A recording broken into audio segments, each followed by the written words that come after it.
Welcome to Pulp Mythos. I'm Brian here with Spencer and Larry, and we're discussing Snowfall Season 4, Episode number 9, Sleeping Dogs. Wow.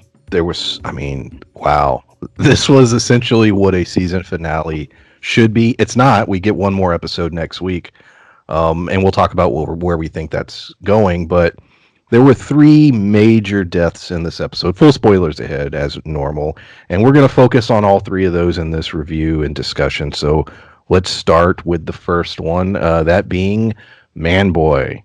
Franklin, man, he outsmarted him. He used the knowledge of knowing that T was working with him. And it was a substantial amount of money. I'm not as mad at her as I was last week.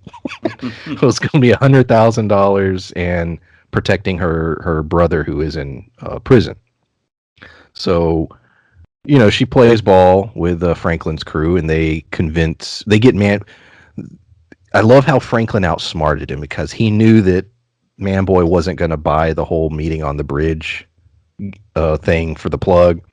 And so Man Boy shows up to T's apartment to, kill her basically because he knows that she's playing him, not realizing that Franklin's crew is there waiting for him. She gets a knife in him. She has to save herself because he's about to kill her. And then, of course, Franklin finishes the job. I like how Franklin, on one hand, gave him enough time to talk shit, sort of as okay, you're dying, so go ahead, get it out. But then when he crossed a line, he started shooting him. It still didn't kill Man Boy.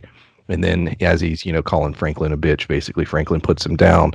All play beautifully as far as Franklin's side, very well orchestrated. I love the whole thing about, yeah, you're smart, but not as smart as you think. What'd you guys think about the ending of Man Boy? Well, not only did he shoot him kill him the way you said, but as he was talking shit to him and calling him a punk, he shot him in his throat, to shut him up, and it seemed real personal the way he killed him, and clearly it was but yeah, it was a very smart the way that Franklin kind of played him because he had to think. He's like, all right, he had to put himself in issues and go if I was Drew, how would I react? He's like, I tell him he's going to parlay. He's not going to take that seriously. He's going to come straight to her first, for insurance to make sure that she's not full of crap, or he may not believe her, so he planned accordingly to that. Heck, for all we know, Franklin likely had an alternate plan in case he did show up, but, he seemed to have read him pretty well. And, honestly, with the way everything went down, what I'm curious about as far as this plot line is, what is T's role after all this? Is she going to reintegrate herself back into the crew in some way, or is she gone from the show from here on out? Well, let me point out real quick. Obviously, you're right because they leave her with the gun to basically take the rap for killing an intruder, being Drew. And the question is, she could play many roles. You're right. She's not completely out of the game at this point. And could her and Franklin get back together, a season or two down the line? I don't think it's impossible, to be honest. Yeah, she's still in play. I agree. Yeah, because like you said, the reason she did it was for her brother. It's the same thing that Franklin's already done for Leon. Taking something that's very bad and trying to think of the best way to spin it possible is what she did. She was just trying to save her brother. And I think it also showed that he didn't take it as personal because he let her live. And now he was using her, but he even handing her the gun and being like, hey, you're smart, you'll figure it out. I think it's not necessarily a test, but if she's able to figure it out, I think that, like you said, she may be an asset in future seasons because of what she was able to do this season. Well, yeah, and they seem to, and I'm sure we're going to talk about that, a little later here, so I won't go too deep into it, but they've already shown the capacity to look at a situation and go, hey, this isn't a personal vendetta to you, and you don't all have it out for us, forgiven, not necessarily forgive and forget, but let's make a deal. They've done that with other characters, so I don't see it as unreasonable to do that with her and use her connections. Well, let's go right into that. Dallas and Black Diamond. They were in the car when they shot Louis. And so yeah, there's anger there. There's a frustration, but what's good for business? They weren't that shooting wasn't personal, or even killing Fatback. They were involved with that as well. None of that was personal. That was business to them. They were taking a paycheck to do the job. So they basically Franklin's like, you know what? Uh, they get shit done, and we can use that to our advantage because the real problems we need to deal with Khadijah. And because that's who keeps coming at us, that's who keeps raising the bounty, that's who won't stop apparently. And so yeah, they make a deal with Dallas and Black Diamond, and I'm very interested to see how that plays in going into a season 5, Oh assuming yeah. they make it through next week's episode, which I'm pretty sure they will, because I think they will be a huge asset to Franklin's crew. Oh, absolutely. He's Yeah. got 2 hitmen on salary with no known ties to him. Well, that too, like you just said, no known ties, and no one suspects them. No one's seen that shit coming. Even when they were investigating what happened, they weren't thinking that it was them. And then once they found out it was Khadijah's crew, they were like, "Oh shit," because they were assuming that it was Scully or Manboy or these people. And then when they found out it was Khadijah pulling the strings, they still weren't sure how. And for them, once they found out who it was and how they were doing it, I think that they, just like T, they see them as an asset now. Another soldier, another person on payroll, another person who's going to be able to get shit done. The whole Khadijah thing, and I really want you. We've not discussed this prior to recording because when they set up a trap for her. They used Alice and Black Diamond because they've been working for her this whole time, and they bring her in with the basically saying that Leon's here. You can come, kill him yourself. It's a setup, and there's a discussion, and Leon's talking to her, and for a moment, it appeared to me that the idea was to talk their way out of this and to sort of create a truce, a peace. Uh, she basically is not having it. But Jerome, it doesn't go past that discussion. It's really abrupt. Jerome just straight shoots her in the head and kills her. And then it's like, all right, it's over. Leon's very upset by the situation. My question is, did Franklin know or assume that was going to be the end result? Or did he legitimately want to broker a peace? Or did he even care? Because the way the scene played out, clearly it hurt Leon because Leon, he didn't mean to kill her daughter, and you know, he, I guess he wanted some kind of repentance for his sins, if you will, and this on top of that hurts him, a lot. But the question is, did Franklin assume or want Jerome to do what he did? I think he knew. I I just think that he wanted to give Leon a chance to, have the potential to go about it his way. But I think he knew that, there was no reconciling that with her. Well, she was never going to forgive him, but I think that taking her out also bothers Leon just because he caused the chain reaction that happened. A lot of those things would not have occurred had he not accidentally shot, Khadijah's child. However, if they wouldn't have returned fire and started shooting, they would have died also. So it's that, kill or be killed kind of thing. But he still has a huge issue with killing a kid. Yeah, and it's pretty clear that his head still isn't straight. That he's still trying to process everything, and it's like oddly enough, this season, I'm sure more than any other, his head's probably just not in the game at all. Like this isn't a thing. Like it seems like just because he's part of their crew, because he's family, they're just kind of guiding Leon along and just more taking him along to almost to babysit him in a way, because he's he's not there. He's got 1,000-yard stare whenever they're doing anything, it seems. And it's clearly he's not going to recover from that this season, but I guess the question is, going forward, does he ever recover from that?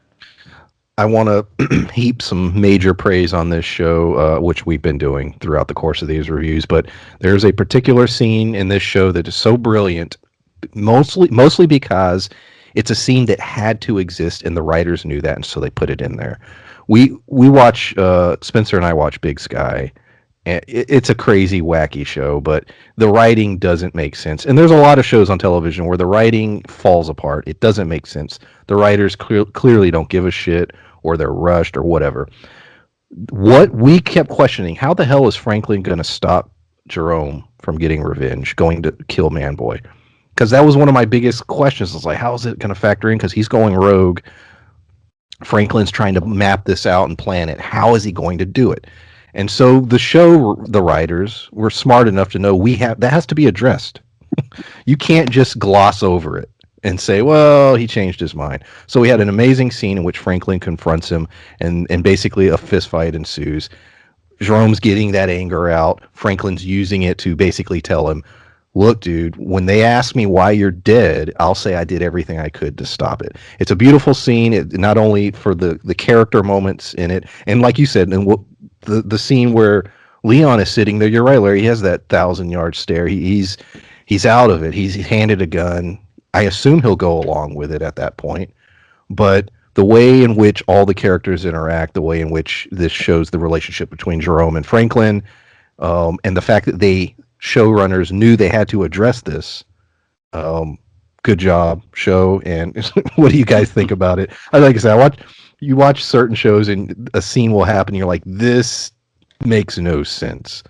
And yet a show like Snowfall, everything that happens, I'm like, that was explained. That was justified. It makes sense. And this was another great example of that.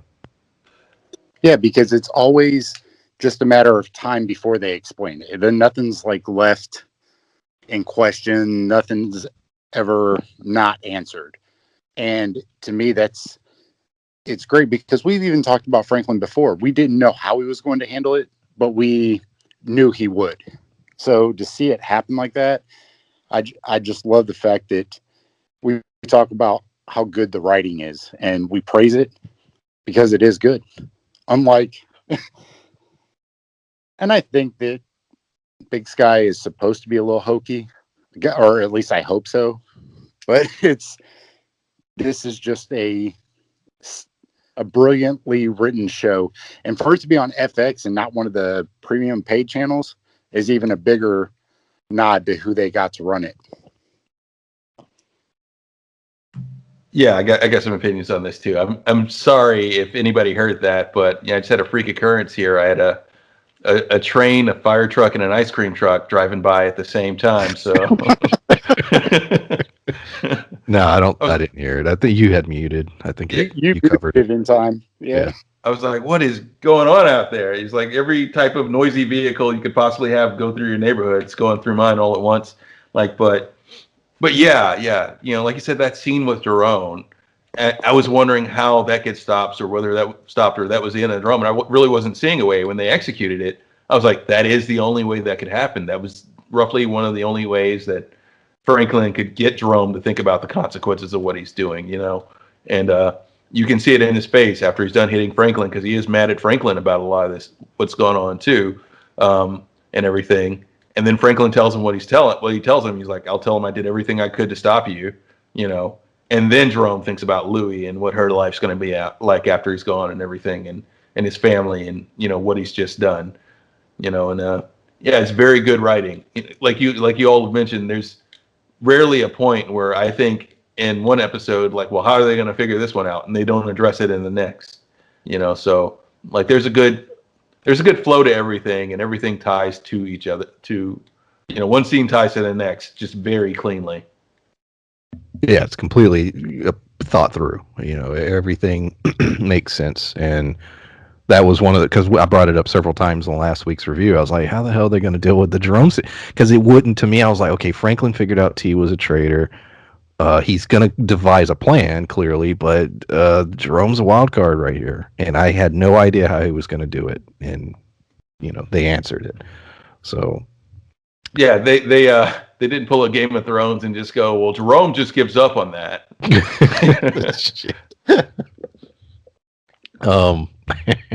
Like, because he forgot Louis was shot. Yeah, He just let it go. he let it go. So, someone who should have let it go, Irene. We've been saying it for weeks. We all assumed this would be how it ended. Honestly, pretty much how exactly I thought it would end. Almost Yeah. exactly. So she decides, she's been fired. She was, everyone told her to drop it, let it go.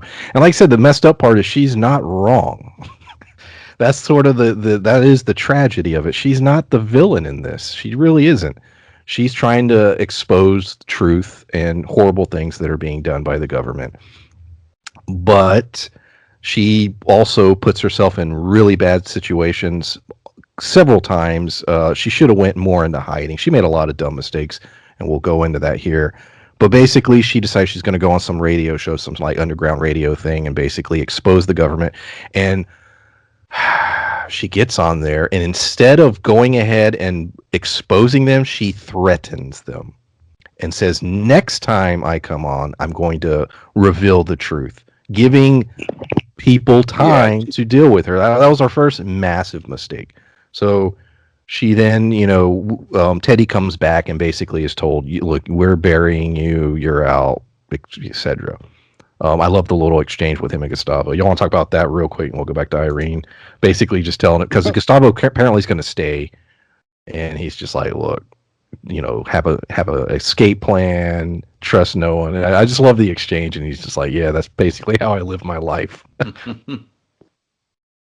It's like, yeah, it's like he's just telling Gustavo, it's like, hey, no matter what benefits they give you, how any sort of connections you've seen them have made, like this, they will burn you the same way they did me, because I was promised the same things. And it's the sort of thing where you may be seeing, it very much feels like, especially given what we've heard from Avi, that it's a pattern repeating itself that's happened again and again, and he's trying to make sure that Gustavo doesn't wind up like him or like Avi in the end. And I'm not sure that Teddy's 100% gone, that he was maybe just waiting this out. He may be making a career change, or he may Well, have go just, into Spencer. Yeah, talk about the Avi stuff and tie it into some of the older seasons, and then we'll both me and Larry go into that too. yeah, because I'm curious about that as well. Well, and the way that Avi set it up was you basically can work with me, but Avi's screwed everyone over. Now, it seems that he's still trying to help, but he's definitely looking out for himself. Even in the earlier seasons, you had him helping Franklin, but then we saw it earlier in this season where he's moving money around. He tried to do the same thing to Franklin, and he explained it to Franklin, hey, I just needed it a little bit for a minute. And then Franklin loans it to him and then gives him an astronomical, basically loan sharking him. But clearly Avi's connected, and they've made mentions of it in this season. And past seasons, they were talking about all the terrorist organizations in the Middle East that he was working with. And it's crazy to have him basically offer a CIA agent a job when he's working specifically against the U.S. I think that seed being planted, I think, was on purpose. You're right, Larry. That he may, based on what we'll talk about here in a minute with Irene, Teddy may be back in the fold, but he definitely didn't say no to Avi. Could we be entering a phase where he's playing both? I think so, and I think Teddy's perhaps even looking to, because Teddy knows that Avi screwed him over, and likely he's still mad about that, and he wants some revenge about that, and he knows he can't 100% trust Avi. Avi sees him as an asset, and I think Teddy sees a chance to be the new Avi, but to be perhaps even a little more stable than Avi is. I think 100% what you just said is how it will go down, because Avi, initially, before Teddy was getting as connected as he was, Avi was the one bringing in cocaine. Avi was the one basically giving it to Franklin at a very low rate. so that Franklin could have the purest stuff and distributing it and everything. But it became where Teddy took over a lot of that when Avi's whole business structure started to fall apart because he started coming late with shipments, coming late with everything, and you couldn't rely on him anymore. So, like you just said, Teddy being a more reliable version of Avi is going to, I don't want to say benefit because it's kind of shitty, but it's going to benefit the drug dealers. And because it's going to do wonders for them. Well, yeah, and Avi just told him everything he needed to know. Also, he reminded him, like, I know he was trying to butter him up, but Avi basically told Teddy he doesn't need him because he's like, look, you're smart, you're resourceful, you're connected. He's like, you don't have to do this. And then the question becomes, is like, well, why do I need you? In this situation, why would I need Avi? Like you said, I'm smart, I'm resourceful, I'm connected. I can do this myself. Yeah, it'll be very interesting in the finale of this season where it goes, especially knowing now that there is a season 5 in the works, and yeah, I'm excited to see. So Irene. Now, Teddy basically figures he's gonna solve this situation himself, and he does. And obviously the way he does it is murder. But I knew something was up because they took like 5 minutes to show him getting that drink, and I'm like, yeah. I actually, did you guys suspect something as well or no? Yeah, I did. Yeah, because he walked over there, I thought he was gonna roofie her. As soon as he went to go get drinks, and you said it earlier, you knew something was up. Now, it took so long to take effect, though. I'm not sure 100% that he put anything in her drink or if he just got her hammered. Like, I don't know, because he would have to get her at least a little drunk, because I don't know if he put something in there, then it would look like a hit. You know what I'm saying? It depends on what it is, and if it was, because it was very vague. Because she didn't just get, I mean, she passed out and crashed. But that was part of his plan. He was trailing her clearly, waiting for it, so that he could make it look like drunk driving incident, and then he finishes the job. So he knew she was going to crash, so it had to be something. Yeah, and that's what I'm saying, is that he knew. But I'm just thinking of talk screens, but I don't know how well they were performed in the 80s. 80s, yeah. I just know now if you put somebody a roofie, they're going to know it immediately. They're going to be like, nope, that wasn't voluntary. But I don't know if they would have been able to do that, or if they would have even tried. They would have been like, nope, she's got a history of alcoholism. And also think about the strategy of he told her he would go on record, get out your tape recorder. So he would be able to dictate the length of how long she was going to stay there talking. And so whatever it was, he would know, okay, this is the time frame we have to work with. And so he would either stretch, if it was a slow acting thing, he would be able to stretch it out to 2 hours of talking, or 20 minutes. And that's why when she stumbled, he tries to hold her up because he needs her to make it to her car. He needs her to make it to her car so that it looks like an accident. Because he's trying to make sure she gets there without falling or hitting her head or anything. And gets away so that there's distance between him and her. It was all very meticulously planned. He puts the prescription pills down there and everything. And it was, there's another death in The Sopranos that's identical to that. I won't say the name of the character, but yeah, I assume this was. Go ahead. I was just saying that could have been part of it too. I forgot about the pills. So even if that would explain what was in her system, so he could have a lot of painkillers and different drugs have a very adverse effect when you drink alcohol with them. So it could have been whatever he was that left in the floorboard makes it look like she just drank and took too many pills and just fell asleep. The look on Alton's face when he saw the news report was like, oh shit.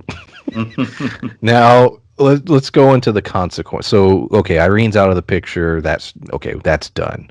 Alton still knows everything, and we even get the scene at the end where Franklin meets up with Teddy and basically is like, "All right, what about your dad?" That's the last sort of everything's been solved. There's two conflicts left, and let's go into both of them. That being Scully. What the fuck is Scully gonna do? And Alton. Is he gonna if ever he's gonna jump on a plane to Cuba, he better be on that shit right now, because based on what I could tell, Franklin would have no issues getting rid of him. Um, is he going to need to? What is? I don't know. I know those are the two sort of plot lines, I guess, that will be dealt with in the season finale. Where do you guys think those could go? We'll start. You can start wherever you want. Well, it's one of those things where earlier seasons, it was, they set it up to where Alton and him had a very strained relationship. They, his dad was never around. And I think it was like first or second episode, I don't remember. He's driving down the street and his dad is just homeless. He's drunk and walking across the street. And he's like, yeah, he tells his mom, he's like, I saw dad today. And she was like, well, how's he doing? So he just forgave his dad probably middle of season 3. So now that his dad did this, he will have zero issues writing him off, taking him out. Oh, the scene in the hospital. I mean, that was some cold Yeah. shit. Yeah. Yeah, and it definitely was, but I get a feeling like, and Teddy's asking him for a lot, honestly, asking him to kill his father. And like, even Teddy should know that. I know he's seemingly gotten pretty callous over the seasons from what you're telling us, that he was, he wasn't exactly this guy, but, asking him, what are we going to do about your father? Like, I wonder if Franklin's going to do it himself, or if he's going to, or he's going to loop Teddy in and Teddy's going to take care of it, or if he's going to have his new hit people do it for him. That would be brilliant. Just have Black Diamond and them do it. Yep.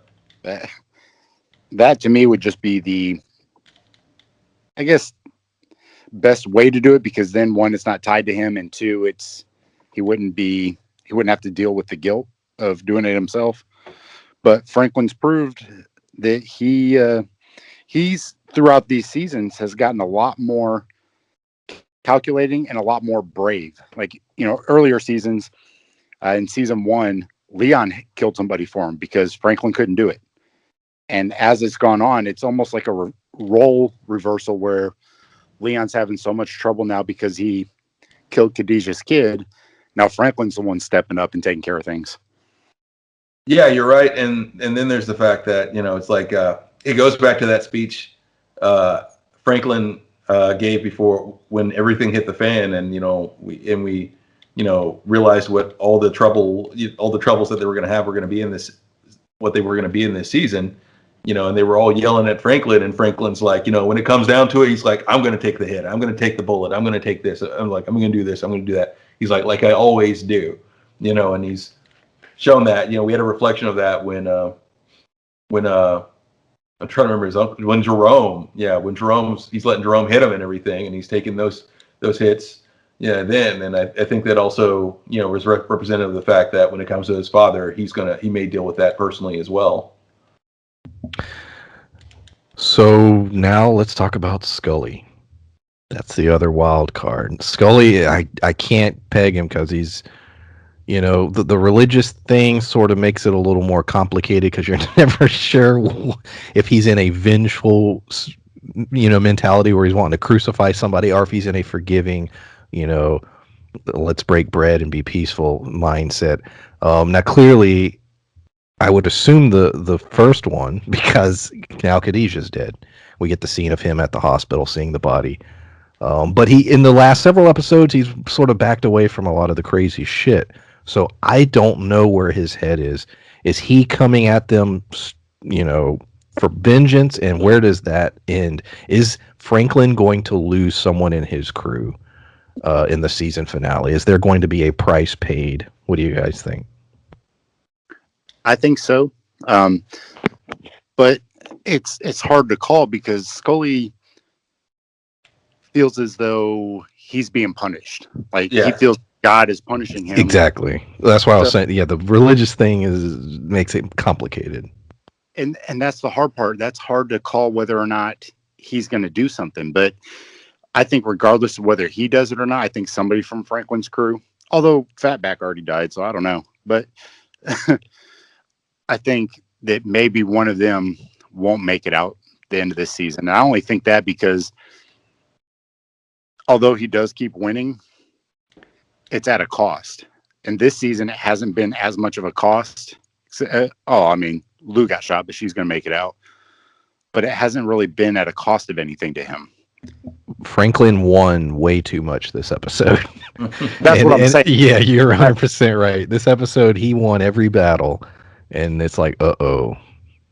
Yes, I feel like something bad's going to happen, just to even it out a little bit. Yeah. Yeah, it may, like, you know, where I was talking about Frank, when I mentioned Franklin's speech where he said, you know, he's the one taking the hits. You know, killing his father may not be the end of it. That may be a thing that happens, but it seems like there may in fact be a bigger price too. But like y'all are saying, you know, Scully is so religious, it's hard to say. He may just let it go because, as he mentioned, he's like, he felt that like God cursed them, and until they let these things go, you know, it was going to continue to happen. And so, you know, he may double down on that, and he may have it be in the mindset that he's already lost everything at this point. You know, so it's hard to say one way or another, honestly. Which is great because that leaves there's a giant mystery. Like we don't know what's going to happen, and I love that about this show. And for Franklin, how do you plan for that? Right? You know, so that, yeah. It's a coin toss. You know, he could be out for revenge. He could be, you know, just willing to let everything go. He might leave town because he's just so tired of everything. But it's hard to say. Yeah, I can't wait for next week. I was so excited to watch this episode. Like this was the best. I watched a lot of great things this week, but this was definitely the best. I was enjoying every second of it. I'm getting into that part where I'm like, you know what, this show, you know, I consider Sopranos and The Wire to be great shows. Sopranos is one of the greatest mob stories ever told, in my opinion. And I'm like, you know, Snowfall might be on that level, man. It really is that well written. Yeah. And which is crazy because you know, Sopranos is an HBO production, you know, got a little money and everything, but the way that this show is shot, written, performed, everything, it's great. And I can't wait to see what happens next week. You guys have anything else you want to discuss regarding season 4, episode 9 of Snowfall? No, I don't think so. Yeah, I think we covered everything. All right. We'll be back next week with the season finale review. Appreciate everyone listening, and yeah. Bye. Bye.